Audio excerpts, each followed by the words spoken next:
Hello doctors, मैं doctor करमप्रीत Kaur. आज हम इस वीडियो में डिस्कस करेंगे ओपीएम रेमेडी के बारे में। Gratitude to doctor M L Sehgal sir, जिन्होंने हमें ये रास्ता दिखाया, जो हमारी रिपर्टरी का माइंड सेक्शन है उसको एक्टिव किया। हम अपनी प्रैक्टिस में अप्लाई करके कॉन्फिडेंट फील करते हैं जब हम अपने पेशेंट्स में रिज़ल्ट देखते हैं। मैं ये वीडियो जो बिगिनर्स हैं, doctor M L Sehgal sir के फॉलोअर्स हैं, उनके लिए बना रही हूँ। मैंने जो अपने सीनियर्स से सीखा, जो मैंने अपनी प्रैक्टिस में सीखा अप्लाई करके, और doctor M L Sehgal sir की सीरीज़ स्टडी की, डॉक्टर संजय सर, डॉक्टर जगेश सर का जो लिटरेचर मैंने पढ़ा, जो भी मैंने उनसे सीखा है, सभी हमारे सीनियर्स से, डॉक्टर से, अपनी प्रैक्टिस से मैं कोशिश करती हूँ वो मैं आपके साथ शेयर करूँ। आप अपनी प्रैक्टिस में अप्लाई करिए और जो हमारा ये सिस्टम है उसको हम ईज़िली कम्प्रिहेंसिबल बना सकें। तो आज की इस वीडियो में हम डिस्कस करेंगे ओपीएम रेमेडी के बारे में। जैसे ओपीएम रेमेडी में फियर एक्सट्रावेगेंस रूब्रिक है जो हम अपनी प्रैक्टिस में अप्लाई करते हैं। जैसे फर्स्ट टाइम पेशेंट आता है तो वो कहता है कि डॉक्टर साहब अब ये मेरी प्रॉब्लम बढ़ गई है, पहले मैंने ध्यान नहीं दिया तो अब ये बढ़ गई, अब मुझे चिंता हो रही है कि कहीं और तकलीफ़ ज़्यादा बढ़ ना जाए। तो हम उस पेशेंट को ओपीएम रेमेडी देते हैं और रिज़ल्ट बहुत अच्छा मिलता है। और मैं बिगिनर्स को समझाना चाहूँगी कि अगर पेशेंट फर्स्ट टाइम आए और वो एक्स्ट्रावेगेंस शो करे, हमने वहाँ ही ओपीएम नहीं देनी, और हमने साथ में उन पेशेंट में भी हम ओपीएम दे सकते हैं जो हमारे पास हमारे रेगुलर पेशेंट हैं। उनमें भी हमें जे एक्स्ट्रावेगेंस की फीलिंग और फियर एक्स्ट्रावेगेंस की फीलिंग हमें मिलती है। हम समझते हैं एक एग्ज़ाम्पल के थ्रू। जैसे मेरे पास एक पेशेंट है, फीवर है, उसको 4 दिन से मैं मेडिसिन दे रही हूँ और उसको रिलीफ नहीं हो रहा, कुछ हो जाता है, कुछ उसको सेटिस्फैक्ट्री आराम नहीं मिल रहा, उसको फीवर हो जाता है बार बार। तो पेशेंट आके बोलता है डॉक्टर साहब आज तो 4 दिन हो गए, बिल्कुल भी रिलीफ नहीं, पहले तो इतने दिन में ठीक हो जाता था, और जो फीवर ही तो है, जो ठीक हो जाना चाहिए था, ये क्यों नहीं ठीक हो रहा डॉक्टर साहब, आज तो 4 दिन हो गए, अब तो मुझे चिंता होने लगी है। क्योंकि उसकी एक्स्ट्रावेगेंस होगी, उसको टेंशन होगी। ये है फियर एक्स्ट्रावेगेंस, ये ओपीएम से पेशेंट ठीक होता है। और क्योंकि जो ओपीएम पेशेंट होता है उसकी लिमिट होती है, वो 2 दिन की भी हो सकती है, 4 दिन की भी हो सकती है, 4 महीने की भी, 4 साल की भी।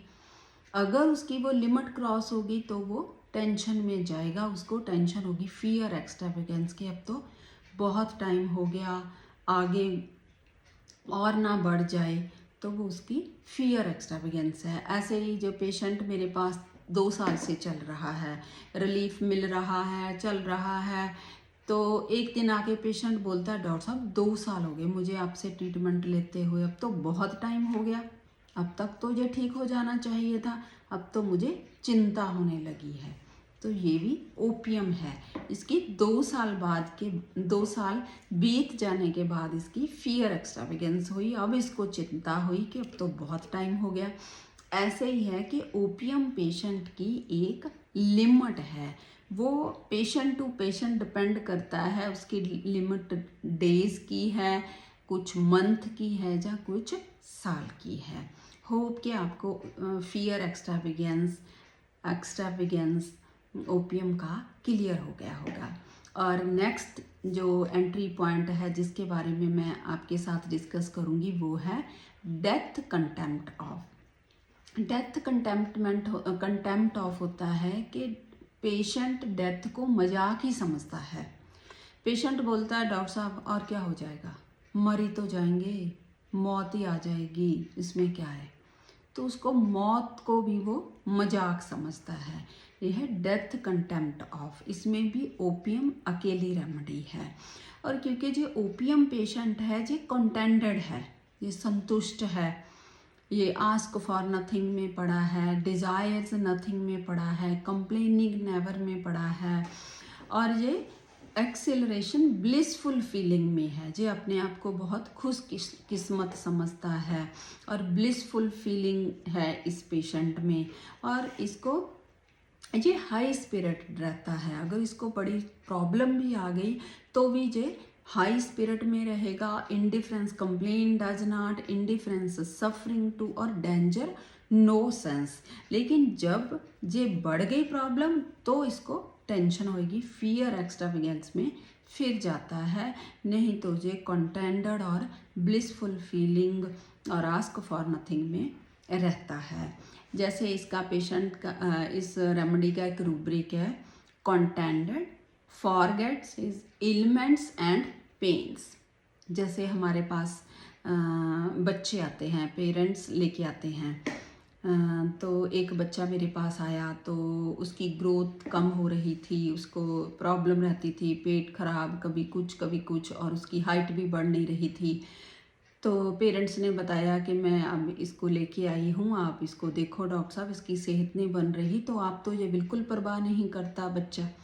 तो मैंने उस बच्चे से पूछा कि बच्चे तेरे को फील नहीं हो रहा कि मेरी ये हेल्थ ठीक नहीं है? जैसे वो 14-15 साल की लड़की थी। तो मैंने कहा तेरे को नहीं लग रहा मेरी हाइट कम है, जब मेरी हेल्थ ठीक नहीं है, मुझे पेट की प्रॉब्लम रहती है, तो तेरे को नहीं फील होता? तो वो बोली मेरे को तो कुछ नहीं लगता, मुझे तो लगता है मैं ठीक हूँ।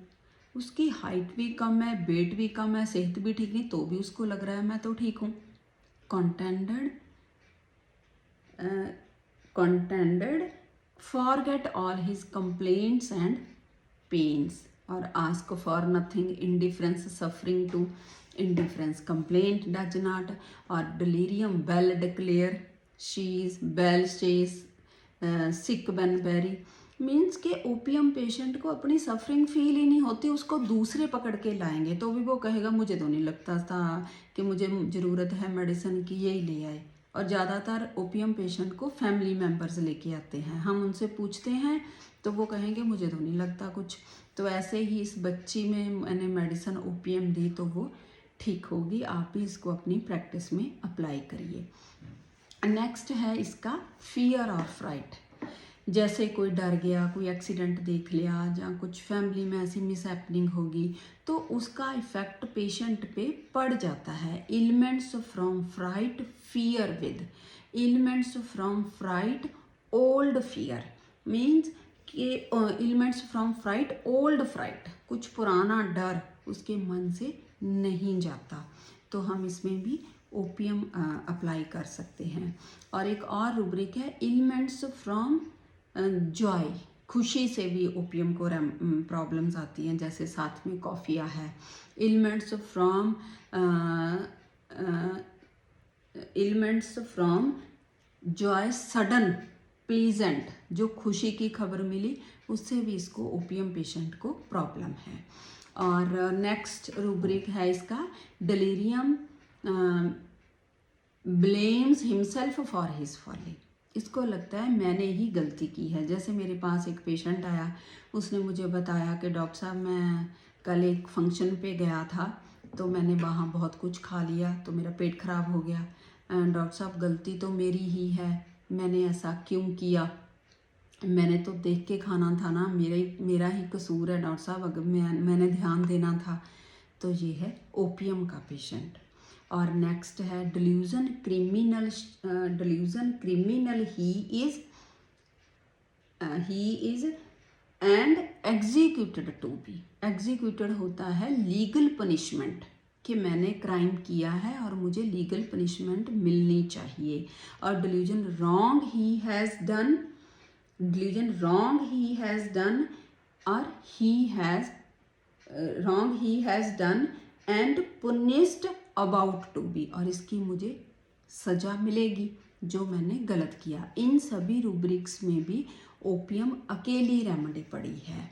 और नेक्स्ट है अगर अबॉर्शन हो गया किसी का, तो जब सेकंड टाइम प्रेगनेंसी होगी तो उसके मन में डर बना रहेगा कि दोबारा अबॉर्शन ना हो जाए। एंजाइटी अबॉर्शन आफ्टर और anxiety pregnancy in with fear of abortion in later part of pregnancy. उसको डर रहता है कि कहीं दोबारा फिर ना अबॉर्शन हो जाए, क्योंकि जो एलिमेंट्स फ्रॉम फ्राइट और ओल्ड फ्राइट इसमें इसके मन पे वो डर रहता है, और एम्बैरेसमेंट एलिमेंट्स आफ्टर में भी ओपीएम पड़ी है तो वो उसके मन में चलता रहता है। और नेक्स्ट रूब्रिक है बिजनेस नेग्लेक्ट्स। जो ओपीएम का पेशेंट है, जब इसकी प्रॉब्लम बढ़ जाती है, इसकी लिमिट क्रॉस कर जाती है, तो ये अपना बिजनेस नेग्लेक्ट कर देता है, छोड़ देता है। इसमें सल्फर पड़ी है, साथ में सल्फर और ओपीएम है। और नेक्स्ट रूब्रिक है courageous alternating with discourage, hopeful alternating with discourage. और इसका हौसला बन जाता है कि मैं ठीक हो जाऊंगा, और बहुत करेजियस रहता है, और ये स्टेट अल्टरनेट करती है डिस्करेज को। और नेक्स्ट रूब्रिक है इसका delusion disorder things appear in. इसमें भी ओपीएम पड़ी है। जैसे कुछ पेशेंट हमारे पास आते हैं कि डॉक्टर साहब जो मुझे प्रॉब्लम है ना, जो मेरे एज के अकॉर्डिंग ठीक नहीं है। जैसे कोई यंग लड़की मेरे पास आई, उसने मुझे बताया कि डॉक्टर साहब मेरे बॉडी में पेन है और मेरे घुटनों में दर्द है, ये तो ठीक नहीं है ना, अभी तो मैं जवान हूँ, ये तो बुढ़ापे वाले रोग मुझे लग गए हैं, ये तो ठीक नहीं है ना। उसको डिसऑर्डर थिंग्स अपीयर हो रहे हैं। और सेकंड एग्जांपल हम समझें, जैसे हमारे पास पेशेंट आते हैं, वो कहते हैं डॉक्टर साहब मेरे पीरियड्स रेगुलर नहीं है। मीन्स पीरियड मेरे कभी पहले आते हैं और कभी लेट, और कभी 1 हफ्ता पहले, 10 दिन पहले, और कभी 4 दिन लेट, और कभी 5 दिन लेट। मीन्स के कुछ भी रिदम में नहीं है, कुछ भी रेगुलर नहीं है, डिसऑर्डर पड़ा हुआ है।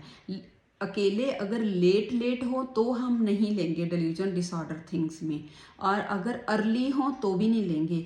अगर डिसऑर्डर हो, कभी अर्ली कभी लेट, कभी अर्ली कभी लेट, तो हम डिल्यूजन डिसऑर्डर थिंग्स अपीयर में लेंगे, और ये रूब्रिक हम लेंगे यहाँ डिसऑर्डर हो, कभी लेट कभी अर्ली कभी लेट। तो नेक्स्ट रूब्रिक है जेलसी पीपल अराउंड। इसमें भी ओपीएम अकेली पड़ी है। जैसे मेरे पास एक लड़की का पेशेंट का केस था कि उसको अस्थमा की प्रॉब्लम थी, तो उसने मुझे बताया कि डॉक्टर साहब मुझे जेलसी बहुत होती है। अगर मैं किसी फंक्शन में जाती हूँ, मैरिज में जाती हूँ, तो सभी लोग तो आइसक्रीम एंजॉय करते हैं, कोल्ड ड्रिंक्स लेते हैं, लेकिन मैं तो कुछ भी नहीं खा पी सकती, और मैं कुछ भी थोड़ा चावल ही खा लूँ उससे भी मुझे प्रॉब्लम हो जाती है, तो मुझे बहुत जलन होती है डॉक्टर साहब, मुझे जेलसी होती है, जो सभी लोग इतना एंजॉय करते हैं और मैं कुछ भी नहीं खा सकती। तो ये भी ओपीएम का सिंगुलर रूब्रिक है, जेलसी पीपल अराउंड। तो उम्मीद है कि आपको क्लियर हो गया होगा। आप इन सभी रूब्रिक्स को अपनी प्रैक्टिस में अप्लाई करिए। मैं आपको बता दूं, ओपीएम इतनी ही नहीं है, ओपीएम और भी, ओपीएम में बहुत सारे एंट्री पॉइंट्स हैं, ओपीएम में बहुत सारे रूब्रिक्स हैं, लेकिन जो मैंने अपनी प्रैक्टिस में अप्लाई किए, जो मैंने समझे, मैंने वो आपके साथ शेयर किए हैं। और आप भी अपनी प्रैक्टिस में अप्लाई करिए, तो फिर शेयर करिए। Okay, thank you.